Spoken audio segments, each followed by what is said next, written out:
Сәлем достар, қайырлы күн, қалайсыздар? Мен бүгін осындай хворстар дайындадым, өте дәмді қытырлақ хворстар дайындадым.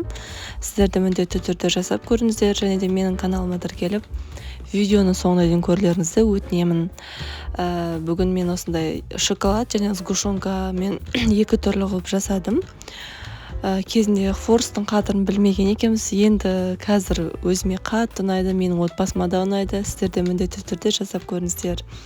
Үйдегі бар затпен жасалады десем болады. Ең алдымен бізге кәдімгі 2 жұмыртқа және 2 жұмыртқаның сарысы керек болады.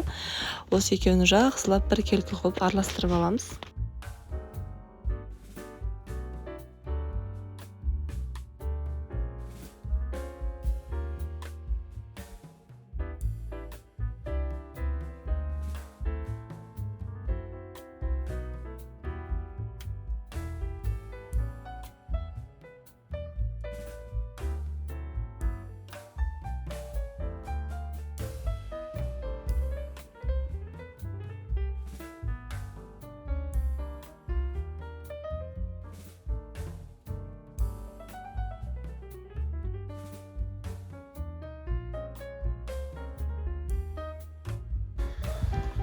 Үстінен дайындап қойған құм шекерімізді салып араластырып аламыз. Жақсылап біркелкі қылып араластырып аламыз.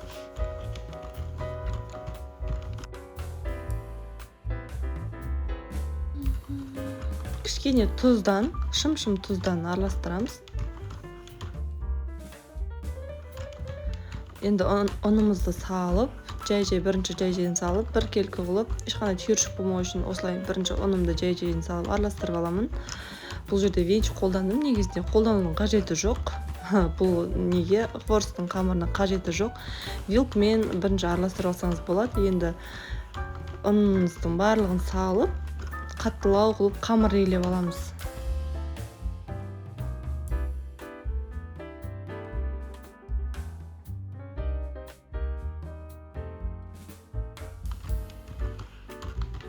Осылай қаттылау қылып, қатты жұмсақ емес, қатты да емес, осылай тындырып қоямыз. Пакетке салып, енді қамырымызды жаямыз. Қамырымызды ләжі болса жұқа қылып жаясыздар, себебі неге салғаннан кейін майға қорған кезде бұл қалыңдап кетпеу керек. Хворс ешқашан жұқа болу керек. Сол үшін қатты жұқа қылып жаясыздар, ешқандай жабыспайды. Шамалы қолға жабысыңқырау қамыр болады, бірақтан ұнмен жақсылап ұн жағып тұрасыздар арасына.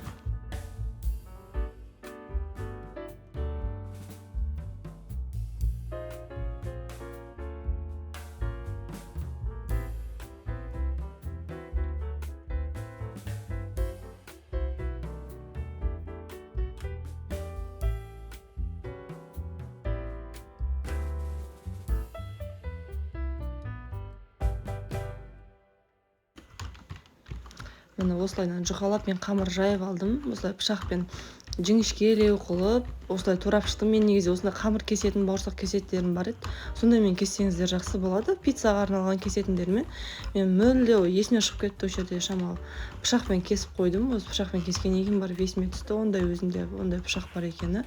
Негізі сол пышақпен кессеңіздер уақыттарыңызда уақыт үнемдейсіздер, әрі біркелкі болады.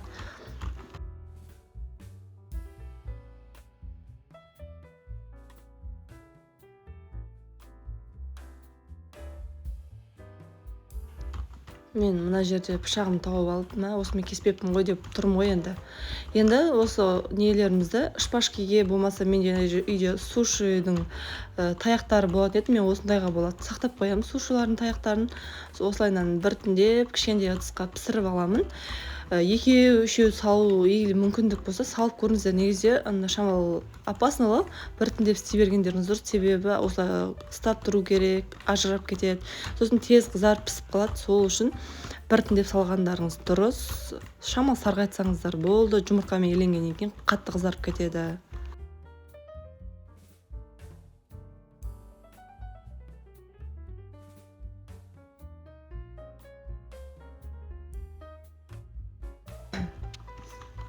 Екіншісінде қатарынан осылай істей бересіздер. Бір зуаланың өзінде көп шығады.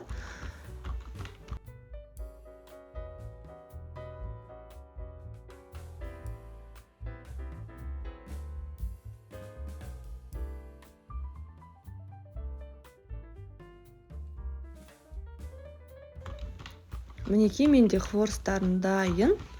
Хворостың жарты бөлігін осылай шоколад қолдандым. Үстіне сахарный пудра септім. Екінші бөлігін жай хворост істедім. Істеп көріңіздер міндетті түрде. Сіздерге де ұнайтынына сенімдімін. Үйлеріңіздегілерге де ұнайтынына сенімдімін. Ас болсын, және де менің каналыма тіркелуді ұмытпаңыздар.